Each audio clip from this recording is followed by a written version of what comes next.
காங்கிரஸ் கட்சியின் மாநில தலைவர் செல்வ பெருந்தகை செய்தியாளர்களை சந்திக்கிறார். அதன் காட்சிகளை தற்போது பார்க்கலாம். குடியுரிமை சட்டத்தை பல வகையில் எதிர்த்தீங்க. ஆனால் குடியுரிமை சட்டத்தை திரும்ப பெறுவாங்கிற வாக்குறுதி எதிர்பார்த்துக்கிட்டு இருந்தோம். குடியுரிமை சட்டத்தை ஏற்கனவே எங்கள் தலைவர் ராகுல் காந்தி சொல்லியிருக்கிறார். இந்த நாட்டில் பிறந்த ஒவ்வொரு குடிமகன்களும் இந்த தேசத்தின் குடியுரிமை பெற்ற பிரஜைகள். இவர்களை யாரும் அகற்றுவதற்கு அனுமதிக்க மாட்டோம். இது இந்த தாரக மந்திரம். அதான் தேர்தல் அறிக்கையில சொல்லலையே சார். தேர்தல் ஏற்கனவே சொல்லியிருக்கோமே. அது தேர்தலுக்கு ப்ராப்பரா விடல. இல்லை, ஏற்கனவே சொல்லியிருக்கும். இப்போ அப்படி பார்த்தீங்கன்னா SC/ST ரிசர்வேஷனை பற்றி சொல்லலை. எல்லோரும் என்கிட்ட ஃபோனில் கேட்குறாங்க. SC/ST ரிசர்வேஷன் கொண்டு வந்ததே காங்கிரஸ் பையங்க தானே. சொல்லணும்னா ஏறக்குறைய 200-300 பக்கத்துக்கு சொல்லணும். அவ்வளோ சொல்ல வேண்டியது இருக்கு.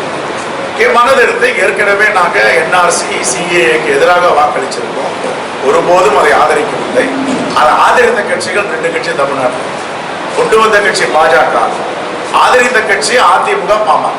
சார், எடப்பாடி பழனிசாமி சொல்லியிருக்காரு, பிறந்த குழந்தைக்கு பேர் வைக்க முடியலையோ அதன் மூலம் காங்கிரஸ்னால பிரதமர் வேட்பாளர் நிறுத்த முடியல அப்படின்னு சொல்லியிருக்காங்க. யார் என்று சொல்ல முடியல அப்படின்னு சொல்லியிருக்காங்க. நாங்கள் எப்போ தேர்தல் வேட்பாளர் 2014ஆம் ஆண்டு ஆட்சிக்கு வந்தாங்க. அப்போ இவங்க தான் பிரதமர் யாரும் அறிவிச்சிருக்காங்க. 2019 ஆட்சி அமைச்சோம். அப்போ யாராவது பிரதமர் வேட்பாளர் அறிவிச்சிருக்காங்க. 2024 தேர்தல் இப்போ வந்திருக்கு. அதுக்கு முன்னாடி 19 தேர்தலில் யாரை நாங்கன்ட்டு அறிவிச்சிருக்கிறோம். அப்படிலாம் கிடையாது. எங்களுடைய கூட்டணி கட்சிகள் முடிவு செய்யும். என்னை பொறுத்தவரை கேட்டீங்கன்னா, நீங்க என்ன சொல்றீங்க? யார் தேர்தல் உங்களுடைய பிரதமர் வேண்டுமானா எங்க தலைவர் ராகுல் காந்தி.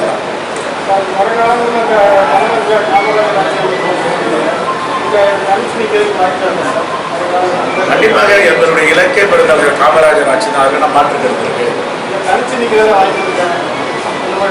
இப்ப இந்தியா கூட்டணியில இருக்கும். நீங்க பாசனம் ஒரு 2 கோடி பேருக்கு மோடி அரசு வேலை கொடுக்கல அப்படின்னு சொல்லியிருந்தாரு. இன்னைக்கு அண்ணாமலை அதுக்கு என்ன பதில் சொல்லியிருக்காருன்னா, பாசனம் மற்ற அவர் குடும்பம் பையனுக்கு தான் வேலை இல்லாம இருக்காங்க, பிளஸ் ராகுல் காந்திக்கும் வேலை இல்லாம இருக்காரு, அனைவருக்கும் வேலை கொடுக்கப்பட்டுள்ளது அப்படின்னு இருக்காங்க. அதான் ஆணவத்தின் உச்சங்க, திமிரு. ஒரு நாளைக்கு சொல்லுவாரு, நான் PhD காலேஜில் படித்தேன், நான் இடஒதுக்கீட்டில் வரல என்று ஒரு நாளைக்கு போய் சொல்லுவார். இன்னொரு நாளைக்கு என்ன சொல்லுவார், போயிட்டு பார்த்தீங்கன்னா நான் 2010ஆம் ஆண்டு IPS அதிகாரியாக தேர்ந்தெடுக்கப்பட்ட OBC ரிசர்வேஷன் வந்திருக்கேன். இந்த நாக்கு உண்மை பேசாத நாக்கு அண்ணாமலை. அண்ணாமலை நாக்குக்கெல்லாம் பதில் சொல்ல முடியாது. அரசியலே தெரியாது, அறவே காட்டு. கட்சித்தீவை பற்றிலாம் அப்பட்டமாக பேசுகிறாரு. வெஜ் பேங்க்னு ஒன்று சொல்கிறேன், அதை பற்றி என் வாய் திறக்க மாட்டேங்கிறாரு. What is veg bank? நீ படித்தால் தானே பேசுக. புதுவெளியில் இந்திரா காந்தியை போய் வாஜ்பாய் அவர்கள் இந்திரா காந்தியை துர்கா தேவினார். உலக நாடுகள்லாம் தலைவர்லாம் இரும்பு பெண்மணினாங்க. வாஜ்பாய்க்கு நாகரிகம் இருந்தது, மோடிக்கு நாகரிகம் இல்லை. மோடியுடைய சிசியனா இருக்க அண்ணாமலைக்கு குறைந்தபட்ச நாகரிகம் கூட கிடையாது. பேசவும் தெரியாது. எல்லாரும் இரிட்டேட் பண்ணணும், உண்மைக்கு புறம்பா பேசணும், பொய்யா பேசணும். கேளுங்களேன், நீங்கள்லாம் உங்க வாக்குறுதி 2 கோடி பேருக்கு வேலை வாய்ப்பு என்னாச்சு? பெட்ரோல் டீசல் விலையை பாதியாக குறை பண்ணீங்க, சிலிண்டர் விலையை பாதியாக குறை பண்ணீங்க, இந்திய பொருளாதாரத்தை உலக பொருளாதாரம் அமெரிக்காவுக்கு நிகராக கொண்டு போக வேண்டிங்க, 15 லட்சம் ரூபாய் ஒரு வாக்காளர் கொடுக்க வேண்டிங்க. உங்களை நம்பி வங்கியில் கணக்கு ஆரம்பிச்சு 3000 ரூபாய் 2000 போட்டு அந்த பணத்தையும் முடிச்சு எடுத்துட்டாரு, மினிமம் பேலன்ஸ் இல்லாதனால.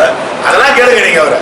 அதுவே சார், திமுக தேர்தல் அறிக்கையில் நீட் தேர்வு தமிழகத்துக்கு விலக்கு அளிக்கப்படும். ஆனால் அது நீக்கிறோமோ அல்லது விலக்கு அளிக்கப்படுமோ இந்த தேர்தல் அந்தந்த மாநிலங்கள் தீர்மானித்துக் கொள்ளும். நீட் ஆகட்டும், கியூட் ஆகட்டும், எல்லா தேர்வும்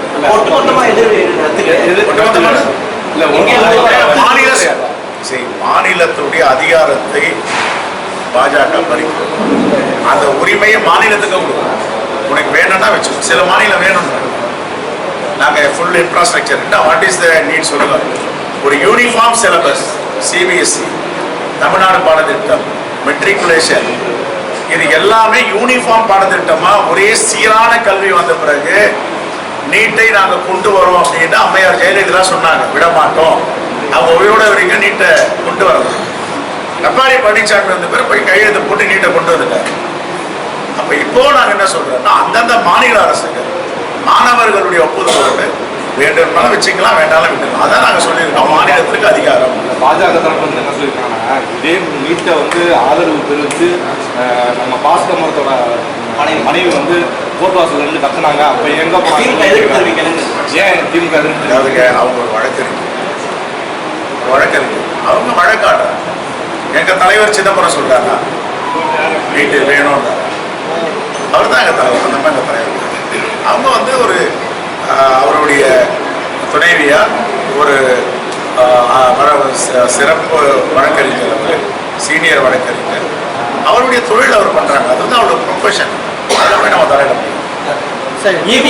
திமுக தேர்தல் வைக்கல, பெட்ரோல் டீசல் விலை குறைக்கப்படும் அப்படின்னு சொல்லி அதெல்லாம் சாத்தியமா? அது இப்போ காங்கிரஸ் தேர்தல் இதில் வந்து எதுவும் சொல்லுங்க பெட்ரோல் டீசல் பற்றி. முதல் உலகத்திலேயே இந்தியாவில் தான் கச்சா எண்ணெய் உலக சந்தையில் ஏறும் பொழுது கவர்மெண்ட் ஆஃப் இந்தியா யூனியனுடைய நிதியிலிருந்து சப்சிடி கொடுத்தாங்க.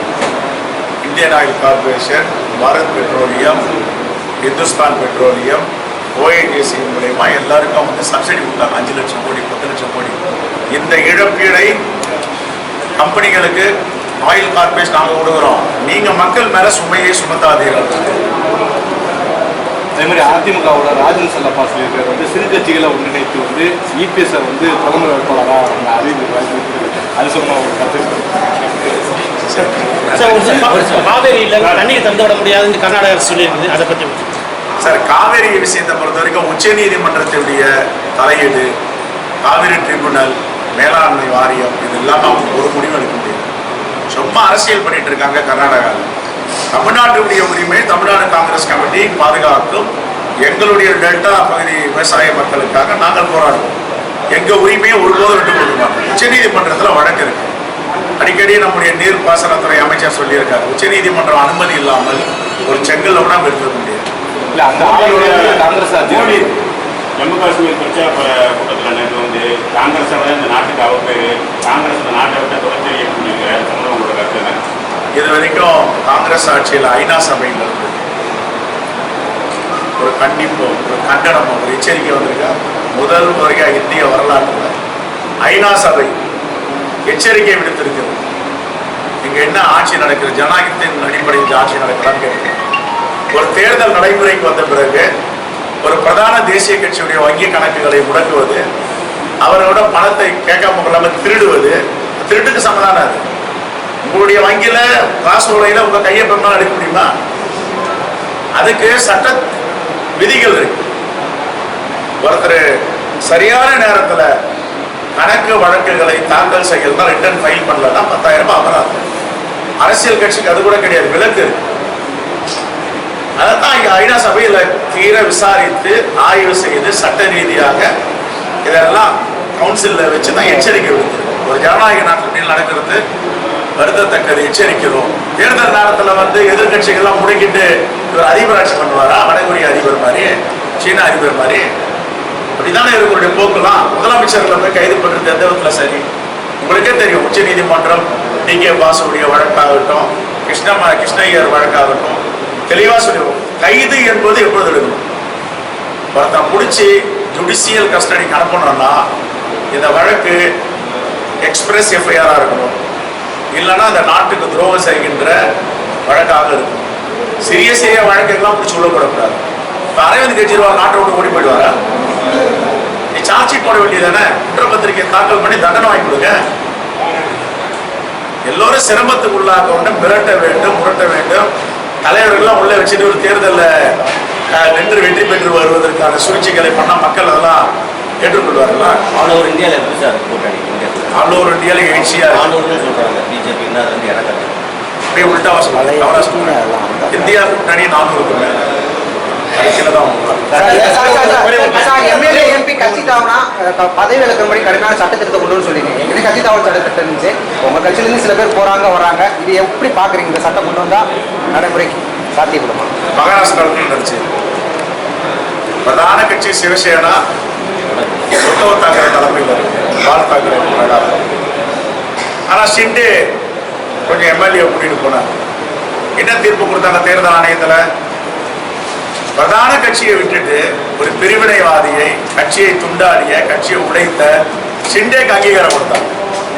அதை தான் சொல்லியிருக்காங்க எங்கள் தேர்தல் வாக்குறுதியில் இதெல்லாம் சீர்திருத்தம் செய்யப்படும். அதே மாதிரி ஒரே ஒரு question. இப்ப, இங்கே தமிழ்நாடு பொறுத்தளவுக்கு எங்களுக்கு வந்து அதிமுக தான் பிரதான எதிரின்னு சொல்லி நீங்களும் காங்கிரஸ் திமுகவும் கூட்டணி கட்சிகள் சொல்றீங்க.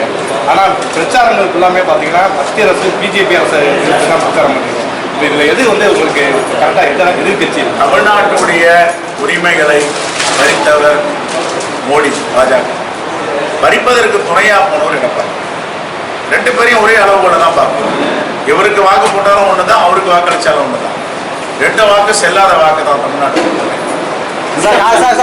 கார்த்திக் சிதம்பரத்துக்கு இங்கே அதிகமான எதிர்ப்பு இருந்துச்சு உங்கள் கட்சியில், ஒரு சீட்டு கொடுக்கூடாதுன்னு அந்த மாதிரி எதிர்ப்பு தான். அதேமாரி நீங்கள் சீட்டு கொடுத்துருக்கீங்க, அவருக்கு வெற்றி வாய்ப்பு எப்படி?